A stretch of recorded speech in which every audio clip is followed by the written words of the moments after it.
तो ये हमारा सेल मेम्ब्रेन है। क्या है? Cell membrane. और ये आपका क्लोरोफिल पिगमेंट है इधर। This is your chlorophyll pigment. और ये फाइकोबिलिजोम्स है। अच्छा, सेंटर में इसके यहाँ पे क्या होगा? इसका न्यूक्लियोइड, बैक्टीरिया का जो अपना डीएनए है वो यहाँ पे होगा। इसको हम न्यूक्लियोइड बोलते हैं बच्चों। क्या बोलते हैं? न्यूक्लियोइड। अच्छा, और कुछ जगह पे ना बच्चों, जैसे अब आप इससे पहले कि हम कुछ भी बनाएं आगे फर्दर, हमें थ्योरी पढ़नी है। हमें थ्योरी पढ़नी है भाई, फ्रॉम मॉड्यूल। इतना बच्चों आपने शो कर दिया होगा डायग्राम में, सभी ने कर दिया शो इतना? ये बताओ जरा मुझे आप। हो गया? Yes sir. अब देखिए इधर फटाफट, यहाँ पे क्या बोल रहा है ये? Structure of blue green algae similar to gram negative bacteria. इसकी जो आउटर मोस्ट शीट है वो म्यूसिलेज से कवर्ड होती है। और ये जो म्यूसिलेज कवर होती है ये किससे बनती है? म्यूकोपॉलीसेकेराइड से, मतलब शुगर से। म्यूकोपॉलीसेकेराइड शुगर से बनती है। सेल वॉल फोर लेयर्ड होती है बच्चों इसकी। देखो, cell wall is four layered. और ये भी पेप्टिडोग्लाइकन से बनती है। जैसे आपने बैक्टीरिया में पढ़ा था ना, बैक्टीरिया की सेल मेम्ब्रेन भी पेप्टिडोग्लाइकन से बनती है। पर उसके बाहर लिपोपॉलीसेकेराइड की लेयर भी होती है, जैसे ग्राम नेगेटिव बैक्टीरिया में थी। तो इसीलिए साइनोबैक्टीरिया को हम ग्राम नेगेटिव बैक्टीरिया कहते हैं। तो पेप्टिडोग्लाइकन के साथ लिपोपॉलीसेकेराइड की लेयर भी मौजूद होती है। और टोटल फोर लेयर होती है सेल वॉल की। There cytoplasm can be divided into two parts, chromoplasm and centroplasm. देखो, क्या बोल रहा है कि इनका जो साइटोप्लाज्म है वो दो हिस्सों में बढ़ जाता है। क्रोमोप्लाज्म मतलब कलरफुल साइटोप्लाज्म। क्यों कलरफुल होता है? क्योंकि इसमें आपको थायाक्लोइड्स और फोटोसिंथेटिक पिगमेंट्स देखने को मिलते हैं। तो आप ये देख सकते हैं क्लियरली, ये जो बाहर वाला पार्ट है यहाँ तक, ये सारा का सारा किस में आता है? क्रोमोप्लाज्म में। क्योंकि यहाँ पे फोटोसिंथेटिक प्रेजेंट होते हैं, फोटोसिंथेटिक लैमेले के ऊपर, इसलिए इसको क्रोमोप्लाज्म बोलेंगे हम। और ये जो सेंटर वाला जितना भी पार्ट है, that is not colourful, that is transparent. इसमें सिर्फ आपके न्यूक्लियोड और अदर फूड सब्सटेंस मिलेंगे आपको। तो ये जो सेंटर वाला पार्ट है आपका, ये जो सेंटर वाला पार्ट है आपका, इसको हम क्या बोलेंगे बच्चों? सेंट्रोप्लाज्म। इस साइटोप्लाज्म को हम क्या बोलेंगे? सेंट्रोप्लाज्म। मेरे बात। और सेंट्रोप्लाज्म के यस सेंटर में सर। क्या होता है? न्यूक्लियोड होता है। तो भी थ्योरी लिखने से बच गए हम, क्योंकि इसमें ऑलरेडी दे रखा है। Similar to mesosome, there is a extension of plasma membrane present is called as lamellosoma, lamellosa, which remain attached to the nucleoid. It help in the cellular respiration and the replication of nucleoid. देखो, जैसे अपने bacteria के diagram में mesosome पढ़ा था भी, याद है? याद है मीजोजोम आपको? यहाँ पर भी आपको एक लेमेलोसा बनाना पड़ेगा। देखो ये आपका जो गोल्डन कलर से, देखो ये देखो आप इधर, ऐसे मीजोजोम की तरह। याद है मीजोजोम हमने पढ़ा था बैक्टीरिया के डायग्राम में? क्यों भाई? वैसे बिंदास यस बनाओ, सर। एकदम ऐसे स्ट्रक्चर बनाओ एक। इसको बोलते हैं हम लेमेलोसा। बिल्कुल। मीजोजोम, आपको याद होगा, मीजोजोम को हम क्या बोलते थे? Mitochondria of the bacteria. याद है ना? बस ये भी, इसका भी फंक्शन क्या होता है? इसका फंक्शन होता है रेस्पिरेशन में हेल्प करना। क्या, किस में हेल्प करते हैं ये? रेस्पिरेशन में हेल्प करते हैं।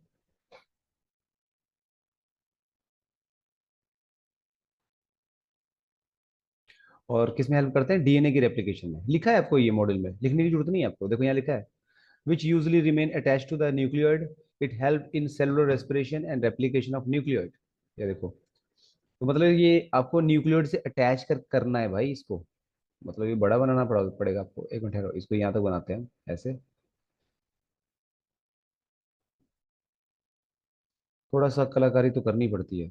ये आपका न्यूक्लियोइड से इसको हम अटैच कर देते हैं। लो, हो गया अटैच अब ठीक है। बोलिए भाई। Lamellosa is now attach to nucleoid.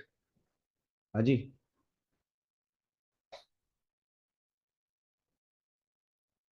हो गया बच्चों, शो कर लिया आपने? बताइए।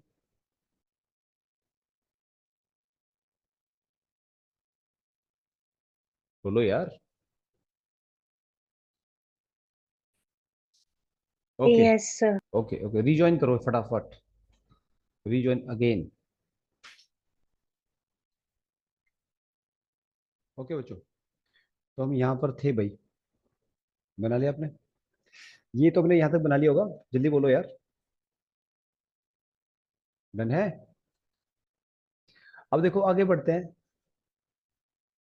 तो रेस्पिरेशन और रेप्लिकेशन ऑफ न्यूक्लियोइड में रोल होता है लेमेलोसा का।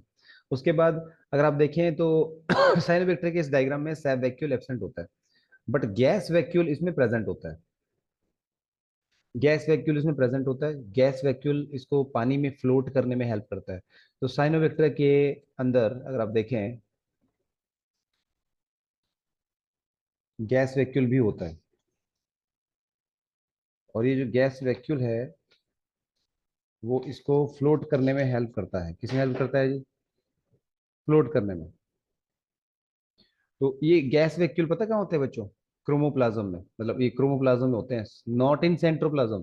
तो हमें यहाँ चालाकी से दिखाने पड़ेंगे गैस वैक्यूल, और अलग ही कलर से दिखाने पड़ेंगे। ये ऐसे दिखा सकते हैं। हमारा जो ये जो क्रोमोप्लाज्म होता है इसी में हमारे गैस वैक्यूल होते हैं। क्या होते हैं बच्चों?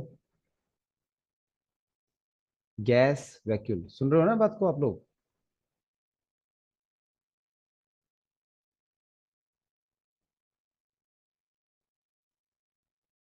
बोलो भाई बोलो, क्या आप सुन रहे हो? Yes sir. ओके, तो ये gas yes vacuole, sir. Gas vacuole हमें ऐसे दिखाना है यहाँ पे। देखो आपका मॉडल खुद लिख रहा है, आपके मॉडल में खुद लिखा है भाई। एक इसको तो बंद कर देते हैं यार, ये क्यों खुला? एक मिनट। आपका मॉडल खुद कह रहा है, देखो, gas vacuole. Gas vacuole help in buoyancy of the organic, पानी में फ्लोट करने में हेल्प करता है इसको।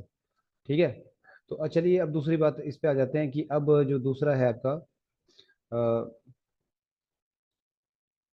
जो इसके फोटोसिंथेटिक पिगमेंट होते हैं, ये जो फोटोसिंथेटिक लेमेले जिसको आप बोल रहे हो, इनको हम थायाक्लोइड भी बोलते हैं यार। क्या बोलते हैं इनको? फोटोसिंथेटिक लेमे या लेमेले या थायाक्लोइड। थायाक्लोइड भी कहते हैं इनको, और लगा देना बीच में। तो इनके ऊपर फोटोसिंथेटिक पिगमेंट होते हैं। कौन कौन से पिगमेंट होते हैं मैंने कल भी बताया था आपको। मेनली तो क्लोरोफिल और फाइकोबिलिन्स होते हैं। तो फाइकोबिलिन तीन तरह के होते हैं, फाइकोसाइनिन ब्लू कलर का, allophycocyanin light blue, phycoerythrin red colour का होता है। याद है आपको? तो मेनली ब्लू और जो ग्रीन पिगमेंट है वो ज्यादा होता है, इसलिए इसको ब्लू ग्रीन एल्गी कहते हैं। बट कल आपने रेड सी पढ़ा था, याद है आपको? रेड सी वाला क्वेश्चन, वो क्योंकि बच्चों ये आता है, क्वेश्चन आ चुका है प्रीवियस ईयर में। रेड सी को रेड क्यों बोलते हैं हम लोग? क्योंकि ट्राइकोडेस्मियम जो है इसकी वजह से रेड कलर हो चुका है सी का। इसमें फाइको एरिथ्रिन ज्यादा था। मैंने आपको कल बताया था कि इसके अंदर फाइको एरिथ्रिन पिगमेंट ज्यादा होता है। बाकी ब्लू ग्रीन एल्गी के अंदर कौन कौन से स्टोर्ड फूड होते हैं? Alpha granules and beta granules. जैसे कि आप देख रहे हो यहाँ पे, अल्फा ग्रेनुल्स का मतलब क्या होता है बच्चों? अल्फा ग्रेनुल का मतलब है कि इसके अंदर आपको फूड मिलेगा। तो अल्फा ग्रेनुल जो है, हम्म, इसका मतलब है इसमें cyanophycean starch which is similar to glycogen. Okay, तो देखिए, ग्लाइकोजन शुगर है, मतलब स्टार्च। ये फोटोसिंथेसिस से जो स्टार्च बनाती है, उस स्टार्च को अपने अंदर स्टोर करके रखती है। तो ये जो स्टार्च है, ये भी आपको क्रोमोप्लाज्म में मिलता है, पता है आपको? कहाँ मिलता है भाई? क्रोमोप्लाज्म में। क्रोमोप्लाज्म में दिखा दो, अब कहीं भी दिखा दो, ये बीच में जो गैप पड़ा हुआ है यहाँ दिखा दो, कहीं भी दिखाना क्रोमोप्लाज्म में है भाई। तो आपका साइनोफेशियन स्टार्च, स्टार्च जो फोटोसिंथेसिस से बनता है, प्लस आपको यहाँ पे छोटी छोटी ऑयल ड्रॉपलेट्स भी दिखानी है। क्या दिखानी है बच्चों? Oil droplets. तो बच्चों यही तो इसको ऑयल, अल्फा ग्रेनुल में और बीटा ग्रेनुल भी आपको यहाँ लिखा हुआ है। तो ऑयल ड्रॉपलेट, तो ये बच्चा लोग, इसको तो हम अल्फा ग्रेनुल बोलते हैं, साइनोफिशियन स्टार्च को हम क्या बोलते हैं, अल्फा ग्रेनुल। और इस ऑयल ड्रॉपलेट को हम क्या बोलते हैं, बीटा ग्रेनुल। इसका मतलब ये दोनों के दोनों कहाँ मिलते हैं, क्रोमोप्लाज्म में। तो भाई आई बात समझ में कि नहीं आई, बोलिए।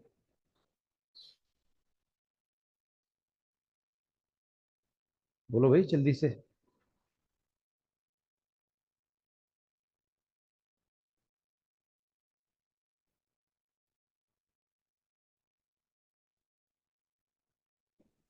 Yes sir. हो गया ना। तो ऐसी बारीकी से पढ़ना पड़ता है भाई साहब। कश्मीर जी सुन रहे हो, बारीकी वाला काम है भाई, कोई ऐसे थोड़ी मोटा मोटा काम, एकदम घुस के। म्यूसिलेज को हम जिलेटिनस कोट भी कहते हैं, जिलेटिनस कोट। ठीक है। तो भाई ये अल्फा ग्रेनुल और बीटा ग्रेनुल, ये दो चीजें आपको यहाँ पे दिखाई गई हैं। और लास्ट में ऑलमोस्ट डायग्राम तो हमारा कंप्लीट ही हो गया है। तो सेंटर में आप देखो, सेंटर में सिर्फ न्यूक्लियोड ही होता है भाई आपका। अगर आप देखें तो बिल्कुल न्यूक्लियोड होता है। बट हाँ, पर ये है कि सेंटर में और क्या होता है, राइबोसोम आप यहाँ बना सकते हो कि यहाँ पे राइबोसोम होता है भाई, ऐसे। ये आपका क्योंकि राइबोसोम अगर यहाँ मिल रहा है तो प्रोटीन भी यही मिलेगा, क्योंकि राइबोसोम का काम क्या होता है, प्रोटीन बनाना। प्रोटीन आपको कहाँ मिलेगा, सेंट्रोप्लाज्म के अंदर। ऐसे ऐसे बनता है, देखो डायग्राम।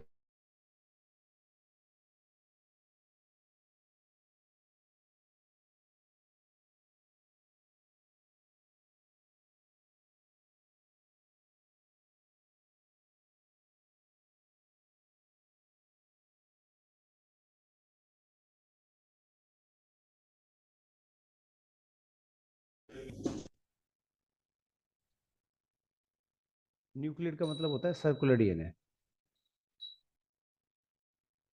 ये सबको हमको पता है कि न्यूक्लियड को हम सर्कुलर डीएनए बोलते हैं। बैक्टीरिया का डीएनए सर्कुलर ही होता है ना। तो सेंट्रोप्लाज्म में न्यूक्लियड होता है, राइबोसोम होता है, और क्या होता है, प्रोटीन होता है। क्लियर है बच्चों बात। तो आई होप हमने ये डायग्राम तो क्लियर कर लिया है अब।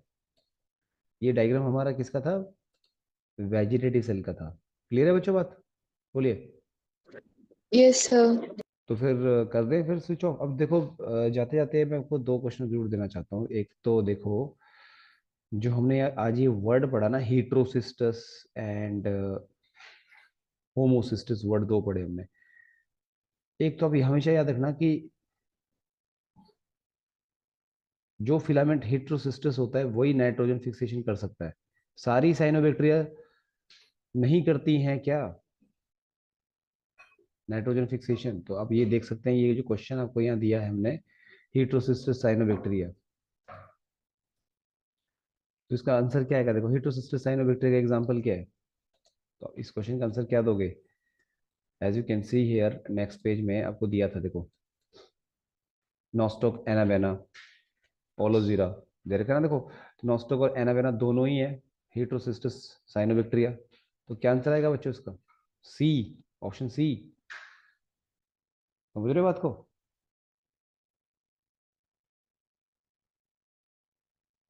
हाँ जी, क्लियर है बात बच्चों। Yes sir. हम्म, ठीक है, हम यहाँ से आगे कल पढ़ेंगे अब। इतना आप आज के लिए बना लो।